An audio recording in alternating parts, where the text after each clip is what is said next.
So 2015, Australia's Strongest Man, we're going to touch on that a little bit. 6 events over 2 days. You're competing with guys like Warwick Brandt and Luke Reynolds and people like that. Talk to us about competing at Australia's Strongest. Yeah, that was good. That was like I was pretty hyped for that. That was the first, so I think the Arnold had happened first, where I did the amateur comp. Yep.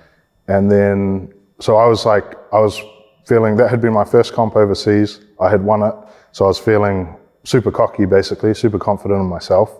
And then I was like, man, this ASM comp's got a super strong lineup. Warwick Brandt, World's Strongest Man finalist. Never got into face a World's Strongest Man finalist before, so I was super pumped. And it was in like quite a remote area. I think it was Bendigo. I can't remember the name. But yeah, it was a small town, it was just funny. It was a small town, but with some really strong, like high-level dudes there.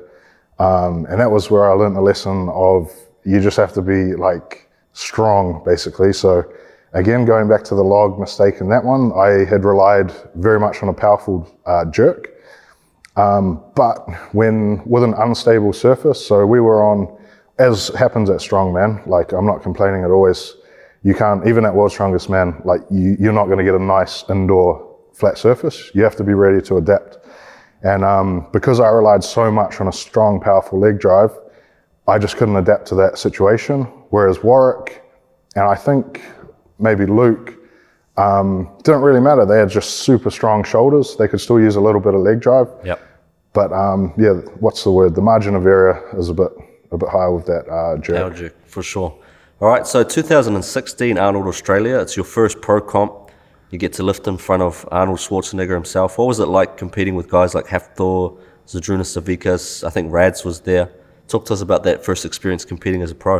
It was pretty cool. I was definitely starstruck.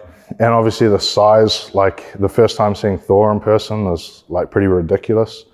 But yeah, I loved how they were, like to them it's their job. So it was very casual to them. That's where I suppose I got to see the mindset of you're just kind of relaxed, and then you have to suddenly switch it on. So you can't be all amped up, you know, for 8 hours of the day or whatever when you're competing. And these guys do it so often, they'll just be kind of relaxed. They attempted a world record, but even like 20 minutes before for that log world record, like, you know, he's not pacing, Big Z, he's not pacing back and forth, like getting super hyped. Like he probably was like just sitting here like with his eyes closed, wow, half napping. So later in that year, you get the opportunity to compete at your first World's Strongest Man 2016 in Botswana. Talk to us about how that opportunity came about, how they kind of contacted you, what was involved in that whole process, and how you ended up in Africa. Yep, so that year they had a lot of injuries. So again, with what happens in Strongman, you sort of have to be ready when the opportunities arise. They had a lot of injuries. They hadn't had someone from New Zealand, and I had performed well at that Arnold at the start of the year against, again, competing with those top guys. And Colin just sent me a message on Facebook and was like, are you, wow, you know, like, are you keen for Worlds? He obviously knew I would be, but I was like, yep. And then he was like, okay, what's your email? Sent through some stuff. You have to get a medical checkup, you know, send through all your passport details, that sort of thing. Yep. Then they book your flights and away you go. It's not much notice, but that's how it is. And that would have been like a dream come true for you. Yep. It was a big learning curve in that I've never done that much travel before. Getting from, I was in Brisbane at the time, Brisbane to Botswana was pretty rough. So they still, those top guys between the events, they're still relaxed, but at Worlds you can really see like they're not holding back at all. It's like that is the peak of their year. So it was pretty cool to see. So you're there with 30 of the best athletes in the world, and you've got guys like Thor, Janashia, Terry Hollins in your group. And we know you're a big guy, you stand at 6'5", but you're actually the shortest in your group. I don't know if you know that. Talk to us a little bit about the events. You had the keg toss and the fingers and things like that. You remember much about how the events went for you? Yeah, I remember not doing well.